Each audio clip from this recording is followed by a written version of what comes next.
আজ হঠাৎ করেই উইকের মাঝখানে মন চাইলো একটু মুখরোচক কিছু ডিনার বানানো যাক।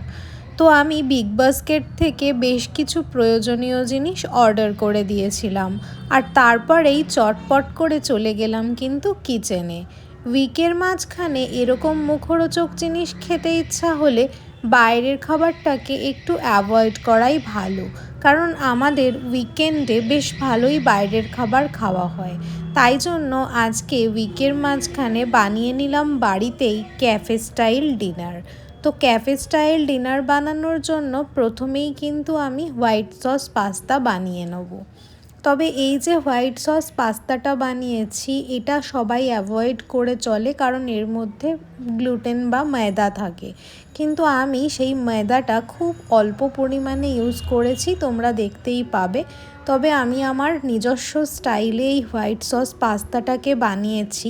কিন্তু বন্ধুরা কি বলবো, এত সুন্দর ইয়াম্মি টেস্টি খেতে হয়েছিল যে আমি প্রচুর বড় বড় ক্যাফেতেও এরকম টেস্ট হোয়াইট সস পাস্তার আগে কখনো পাইনি।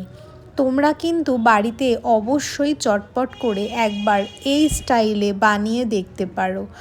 আমার কথা শুনলে কিন্তু দারুণ রেজাল্ট পাবে। আর বাচ্চারা তো ভীষণ ভীষণ খুশি হয়ে যাবে যদি তাদের সামনে একটা এই রকম পাস্তা তোমরা নিয়ে যাও। আর দেখো, এতে কিন্তু ইয়াম্মি হয় আরও বেশি যদি তোমরা এই রকম চিজ অ্যাড করো। চিজটা কিন্তু আমি 2টো স্লাইস অ্যাড করেছি, তার জন্য একটা দারুণ টেস্ট এনে দিয়েছে।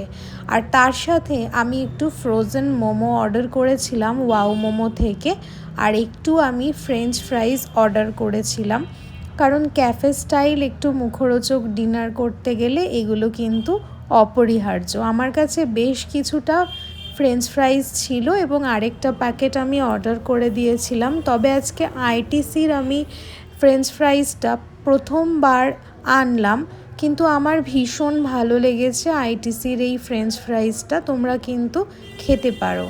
আর দেখো, মোমোগুলোকে এরকমভাবে একটা ট্রের মধ্যে নিয়ে মাইক্রোওয়েভ করে নিলেই কিন্তু রেডি হয়ে যায়। আর আমার এই মুখরোচক ডিনার কিন্তু রেডি। তো চটপট আমি খেয়ে নিই, আর তোমরাও বাড়িতে বানিয়ে ফেলো এরকম ক্যাফে স্টাইল ডিনার। টাটা।